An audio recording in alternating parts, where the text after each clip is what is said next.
교수님이 한 프로그램에서 이제 서울대생의 공부법에 대한 질문을 받으셨을 때 이것의 힘으로 좀 한다라고 말씀을 해주셨던 것으로 기억을 하거든요. 근데 시청자분들은 모르실 수 있으니까요. 이것이 뭔가요? 이것? 네.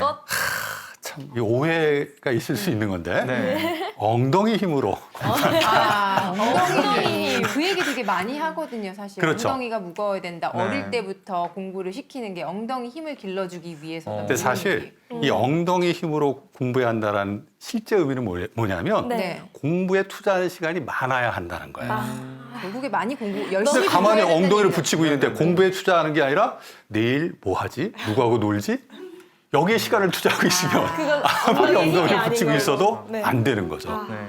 그래서 그 실제 공부 시간이 확보돼야 네. 결과는 좋을 수 있다. 그러면 집중할 수 있는 그런 마음가짐을 가지고 딱 책상에 앉아서 공부를 해야 되는데 그 마음가짐은 어디서 얻느냐? 내가 공부를 왜 해야 되는지 분명한 목표 의식을 가질 때 왜 해야 되는? 그때 앉아서 집중할 수 있는 그런 힘이 생기는 거예요. 단순히 의자에 묶어놓는다고 되는 게 아니라 아, 그럼요. 그럼 전부 다 서울대학 갑니다. 아니, 너무 어려워요. 의자에 묶어놓고 엉덩이 힘 있는 것만으로도 어려운데 거기다 대놓고 그 대부분의 시간을 공부에 써야 된다는 게. 근데 한번 자기가 어떤 내용을 이해하기 시작하고 잘 이해가 되잖아요. 네. 시간 가는 줄 몰라요. 와, 신기하다. 그리고 사실 안 공부하는 해본 게 경험이라. 어떤 친구들 네. 재미있다고 하는데 네. 그 하나하나 모르는 것을 깨우치면서 재미를 느끼는 결과가 만들어져요. 그럼 집중하게 돼 있어요. 네. 그리고 저는 또 이제 교수님 나오신다고 하니까 사실 또 궁금한 게 하나 더 있었는데요. 네. 그 교수님이 정서지능에 대한 부분에서 많은 부분 강조를 하셨던 걸로 기억을 해요. 책도 내셨는데 이제 저 감정적인 사람입니다라는 내용이 그걸 담고 있잖아요. 근데 얼핏 어디 논문을 보니까 정서지능이 학업 성취에 있어서 정말 큰 역할을 한다라는 이야기도 있던데 이게 아이들한테 중요한 부분인가요? 중요하죠. IQ가 학업 결과를 결정한다 이렇게 생각하는데 그렇지 않아요. 사실 공부를 할 때 내가 머리가 똑똑해서 열심히 하고 좋은 결과를 만들 수도 있지만 아무리 머리가 똑똑해도 중간중간 경험하게 되는 스트레스를 잘 관리하지 못하면 네. 사실 공부에 집중하기는 어려운 거죠. 이 정서지능은 사실 자신의 생활 속에서 경험하는 스트레스를 관리할 수 있는 능력이에요. 이 스트레스는 정서, 감정의 경험에서 만들어지는 거거든요. 그러니까 정서지능이 학업 성적 또 공부하고자 하는 마음에 되게 중요한 능력 요인이 되는 거예요. 그게 곧 엉덩이 힘을 기르는 거예요. 그럼요, 관련이 있죠. 오, 네, 신기하다. 엉덩이 힘처럼 끈기도 중요하지만 이제 집중력이 공부할 때 중요한데 집중력. 요즘에 이제 어린이들 같은 경우에는 쇼폼에 노출이 많이 되다 보니까 맞아요. 소아 ADHD나 이런 문제들도 있고요.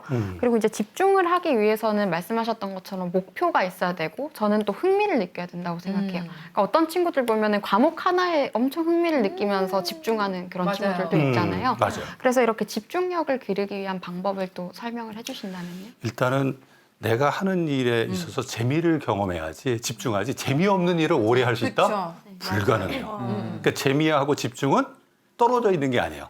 같이 있는 거야. 그러면 어떤 경우에 재미를 느끼느냐? 일단은 잘해야 돼요. 잘할 때. 못하는 거는 그렇지. 자기가 맞아요. 재미를 느낄 수가 없어요. 맞아요. 우리 아이들이 게임 되게 좋아하거든요. 네. 원할 게임을 안 한다. 왜 그럴까요? 이제 못해서 게임을 못해서 안 껴주는 새로운 거야. 기록을 이제 깰 수가 없는 거예요. 그죠? 더 이상 현질을 할 수 없으니까 그렇죠. 현질한 사람들 이길 수가 없는 거예요.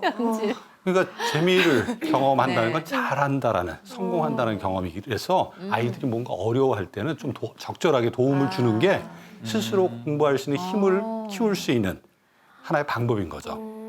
그다음에 아무리 좋아하는 오락도 제가 이렇게 해볼게요. 우리 아들놈한테 야 네. 나하고 매일 아침에 일어나자마자 눈 뜨자마자 네가 좋아하는 오락 30분씩 내가 해주게. 좋아할 맨날 것 7시에 일어나. 같은데. 근데 그거를 강제로 자기가 원하는 시간에 하는 게 아니라 아침에 일어나자마자 30분씩 눈꼭 낀 상태에서 한다고 생각해봐요.